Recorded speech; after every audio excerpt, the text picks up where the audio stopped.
আমরা মাঝে মাঝে উপরে হাসি, ভিতরে দুঃখ কষ্টে ভরা। এই হাসিটা হচ্ছে অভিনয়, ইটস লাইক অ্যাক্টিং। এটা মানুষকে বোঝায় যে ভাই আমি ভালো আছি, কিন্তু আসলে কিন্তু দিন শেষে আমরা সকলেই দুঃখে কষ্টে বসবাস করছি। জীবনে যত বেশি কষ্ট আসবে, সুখ তোমার সাথে কাছে অত বেশি আসতে থাকবে। সুবহানাল্লাহ। এই যে দুঃখের সময়টাকে এনজয় করবেন, প্যারা নাই, চিল। কিরে ভাই, চিল মানে কি? মানে তুমি চ্যাটিং করবা, গার্লফ্রেন্ড সাথে মিট করবা, জান আসো, এরকম কিছু নাকি? না, প্যারা নাই। চিল মানে কি? আল্লাহ তুমি যেহেতু দুঃখ দিয়েছো, তুমি যদি দুঃখ দিয়ে খুশি হও, আমি তোমার বান্দা হিসেবে দুঃখ পেয়েও খুশি। আলহামদুলিল্লাহ পড়ে।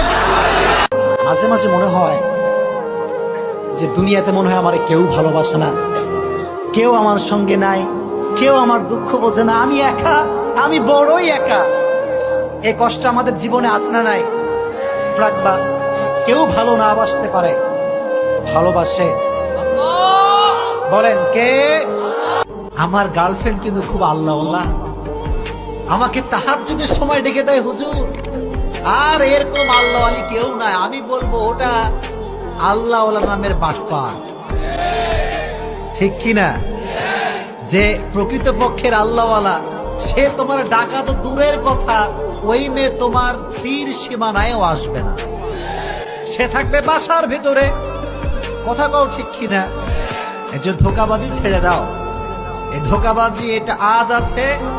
তোমার যে গার্লফ্রেন্ড তোমারে কয় তোমারে ছাড়া কাউরে বিয়ে করবো না, জান, কালকে কিন্তু টাকলার সঙ্গে সরকারি চাকরিজীবী হইলেই বিয়ে করে ফেলবে। Definitely this is 100% truth. এটা সত্য কথা। বাংলাদেশের ইতিহাস খবর নাও, বেশিরভাগ যুবক আছে ছাকা খাইয়া বেকা। তোমরা কি ছাকা টাকা খাবা নাকি? আল্লাহ সবাইকে কবুল করুন, পড়না আমিন। তুমি ছাকা খাও, কি বুঝো? নাক টিপলে দুধ বেরোবে, ওকে ছাকা খাও না, এটা কোনো কথা? আল্লাহ সবাইকে ফিতনার থেকে বাঁচায় দিই, পড়না আমিন।